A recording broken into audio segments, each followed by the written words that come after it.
Tujuan pembelajaran. Setelah mengikuti pelatihan ini, peserta diharapkan mampu. 1. Menganalisis dampak buruk dari kerusakan lingkungan. 2. Merefleksikan perilaku konsumerisme pada ekoteologi. 3. Menunjukkan sikap kritis dan bijak dalam perilaku konsumtif.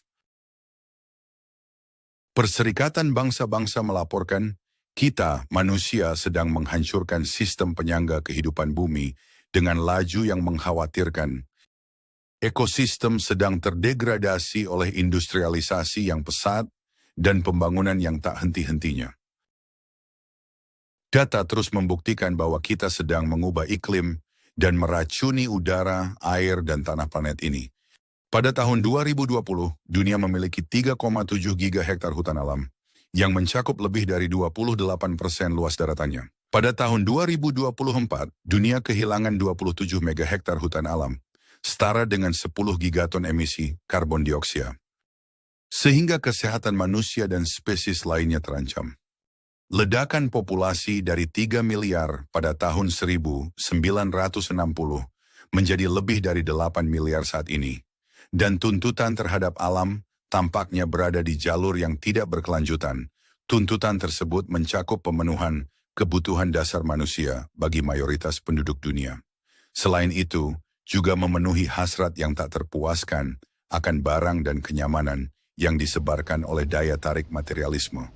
Tantangan pertumbuhan ekonomi dan konsumsi yang pesat telah menyebabkan perubahan iklim yang tidak stabil.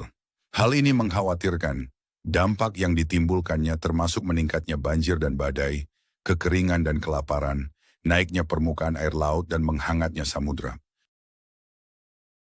Konsumsi tampaknya telah menjadi sebuah ideologi atau bahkan agama semu. Tidak hanya di dunia barat tetapi juga di seluruh dunia. Pertumbuhan ekonomi sudah menjadi iman dan perilaku konsumtif adalah ritual ibadahnya.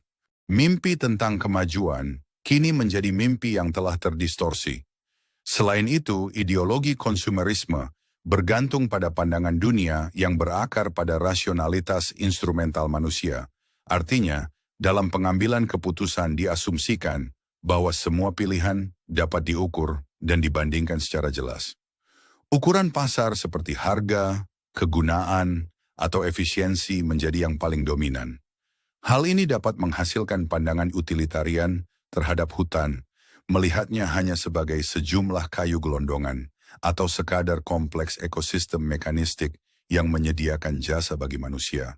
Salah satu dampak jangka panjang dari hal ini ialah bahwa manusia sebagai pengambil keputusan individu semakin terpisah dari alam, karena alam direduksi menjadi sekadar entitas yang dapat diukur untuk tujuan keuntungan atau pemanfaatan. Logika modern memandang manusia sebagai makhluk rasional yang independen, yang menemukan makna dan identitasnya dalam sistem. Sistem yang kini bahkan mengadopsi bahasa konservasi dan kepedulian lingkungan untuk kepentingan ekonomi. Kebahagiaan dalam pandangan ini dianggap bersumber dari penciptaan dan kepemilikan barang-barang material dalam jumlah yang semakin banyak. Era ini disebut Anthropocene karena dampak besar manusia terhadap planet bumi yang membedakannya dari masa 12.000 tahun sebelumnya, yaitu Holocene. Dalam tradisi lama, alam dipandang suci, hidup, dan bermakna secara spiritual, bukan hanya sebagai sumber daya ekonomi. Namun, pandangan utilitarian modern yang berakar pada rasionalitas ekonomi menjadikan alam objek eksploitasi, bukan subjek relasi spiritual.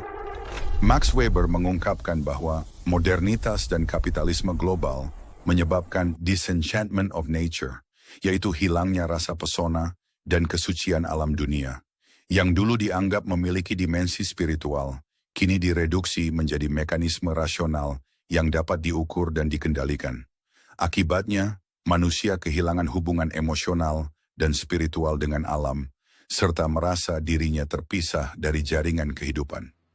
Karl Marx menyebutnya dengan metabolic rift. Dulunya manusia dan alam saling terhubung melalui proses metabolisme sosial. Manusia mengambil sumber daya dari alam, seperti tanah, air, mineral, udara, mengubahnya menjadi barang melalui kerja dan teknologi, lalu mengembalikannya ke alam melalui limbah atau sisa produksi. Namun dalam sistem kapitalisme industri, Siklus alami ini tersubstitusi, menjadikan salah satu siklus yang paling penting, yaitu pengembalian ke alam yang melahirkan kehidupan baru, menjadi pengembalian kepada alam dalam bentuk racun mematikan yang menghantarkan kepada kehancuran. Dalam konteks tersebut, manusia tidak lagi mencari identitas dan makna dalam numinous beauty, keindahan rohani dari dunia, serta tidak lagi merasakan ketergantungannya pada interaksi kompleks yang menopang kehidupan, seperti udara, air, dan tanah. Konvergensi antara tuntutan manusia yang tak terbatas dan kepercayaan yang tak tergoyahkan terhadap kemajuan ekonomi menimbulkan pertanyaan tentang peran agama.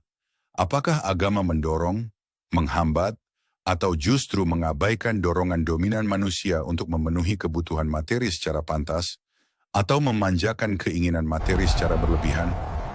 Akankah umat manusia meneruskannya hingga akhirnya tidak tersisa apapun lagi di dunia ini?